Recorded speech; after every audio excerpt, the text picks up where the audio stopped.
Assalamualaikum teman-teman. Di sini saya akan menjelaskan tentang perawatan jenazah.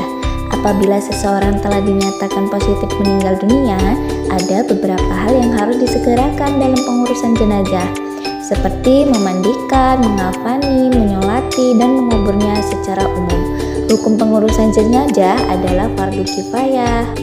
Selanjutnya, kita akan membahas tentang memandikan jenazah. Setiap muslim yang meninggal kecuali mati syahid, maka ia wajib dimandikan. Adapun yang berhak memandikan jenazah adalah keluarga terdekat seperti bapak, ibu, suami, istri, dan anak.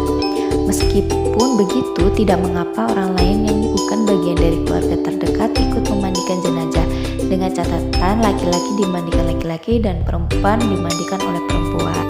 Selanjutnya, kita akan membahas tentang cara memandikan jenazah. Pertama, letakkan jenazah dengan kepala agak tinggi di tempat yang disediakan. Pastikan orang yang memandikan jenazah memakai sarung tangan. Lalu ambil kain penutup dari jenazah dan ganti dengan kain basahan agar auratnya tidak terlihat. Bersihkan giginya, lubang hidung, lubang telinga, celah ketiaknya, celah jari tangan dan kaki, serta rambutnya. Bersihkan kotoran jenazah baik yang keluar dari depan maupun dari belakang. Caranya, tekan perutnya perlahan-lahan agar apa yang ada di dalamnya keluar. Kemudian, siram atau basuh seluruh anggota tubuh jenazah dengan air sabun. Lalu siram dengan air yang bersih sambil berniat sesuai jenis kelamin jenazah. Setelah itu, membaca niat memandikan jenazah laki-laki atau perempuan. Setelah membaca niat, miringkan jenazah ke kanan, basuh bagian lambung kirinya sebelah belakang. Setelah itu, siram dengan air bersih dari kepala hingga ujung kaki dan siram lagi dengan air kapur barus. Jenazah kemudian diwudukan seperti orang yang berwudu sebelum sholat. Perlakukan jenazah dengan lembut saat membalik dan menggosok anggota tubuhnya. Jika keluar dari jenazah itu najis setelah dimandikan dan mengenai badannya, wajib dibuang dan dimandikan lagi. Jika keluar najis setelah di atas kafan, tidak perlu diulangi mandinya. Cukup hanya dengan membuang najis tersebut. Bagi jenazah wanita, sanggul rambutnya harus dilepas dan dibiarkan terurai ke belakang. Setelah disiram dan dibersihkan, lalu dikeringkan dengan handuk dan dikepang. Keringkan tubuh jenazah setelah dimandikan dengan handuk sehingga tidak membasahi kain kafannya. Selesai dimandikan jenazah, berilah wangi-wangian yang tidak mengandung alkohol sebelum dikafani. Biasanya menggunakan air kapur barus. Cara mengkafani jenazah. Setelah dimandikan, maka proses selanjutnya adalah mengkafani. Adapun jumlah kain kafannya sebaiknya 3 lapis bagi mayat laki-laki dan 5 lapis bagi mayat perempuan. Untuk jenazah laki-laki, siapkan tali-tali pengikat kain kafan secukupnya. Kemudian, letakkan secara vertikal tepat di bawah kain kafan yang akan menjadi lapis pertama. Bentangkan kain kafan lapis pertama yang sudah dipotong sesuai ukuran jenazah. Setelah itu, beri wewangian pada kain kafan lapis pertama.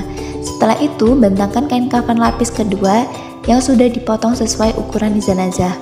Beri wewangian pada kain kafan lapis kedua. Setelah itu, bentangkan kain kafan lapis ketiga yang sudah dipotong sesuai ukuran jenazah. Beri wewangian lagi pada kain kafan lapis ketiga. Dan letakkan jenazah di tengah-tengah kain kafan lapis ketiga. Tutup dengan kain lapis ketiga dari sisi kiri ke kanan. Kemudian kain dari sisi kanan ke kiri. Kemudian tutup dengan kain lapis kedua dari sisi kanan ke kiri. Kemudian kain dari sisi kanan ke kiri. Selanjutnya tutup dengan kain lapis pertama dari sisi kiri ke kanan. Kemudian kain dari sisi kanan ke kiri dan ikat dengan tali pengikat yang telah disediakan. Lalu untuk jenazah perempuan, langkah pertama yaitu bentangkan 2 lembar kain kafan yang sudah dipotong sesuai ukuran jenazah. Letakkan kain sarung tempat pada badan antara pusar dan kedua lututnya. Setelah itu persiapkan baju gamis dan kerudung di tempatnya. Selanjutnya, siapkan 3-5 utas tali dan letakkan di paling bawah kain kafan. Sediakan juga kapas yang sudah diberikan wangi-wangian yang nantinya diletakkan pada anggota badan tertentu. Jika kain kafan sudah siap, angkat dan baringkan jenazah di atas kain kafan. Letakkan kapas yang sudah diberi wangi-wangian tapi ke tempat anggota tubuh seperti halnya pada jenazah laki-laki. Kemudian selimutkan kain sarung pada badan jenazah, antara pusar dan kedua lutut. Pasangkan baju gamis berikut kain kerudung. Untuk yang berambut panjang bisa dikepang menjadi 2 atau 3 dan diletakkan di atas baju gamis di bagian dada. Terakhir, selimutkan kedua kain kafan selembar demi selembar, mulai dari yang lapisan atas sampai paling bawah. Setelah itu, ikat dengan beberapa utas tali yang tadi telah disediakan. Lalu selanjutnya menyolati jenazah. Setelah dikafani, maka proses berikutnya adalah sholat jenazah. Hanya saja tata cara sholat jenazah berbeda dengan sholat biasa. Pada sholat jenazah tidak ada ruku dan sujud, hanya 4 kali takbir dan diselingi doa. Dan langkah selanjutnya yaitu mengubur jenazah. Setelah disolatkan, maka selanjutnya jenazah harus dikuburkan. Jenazah harus segera dikuburkan dan jangan ditunda-tunda. Sebagaimana sabda Rasulullah SAW, segerakanlah menguburkan jenazah. Hadis riwayat Bukhari Muslim. Dan selanjutnya yaitu takziah atau melayat.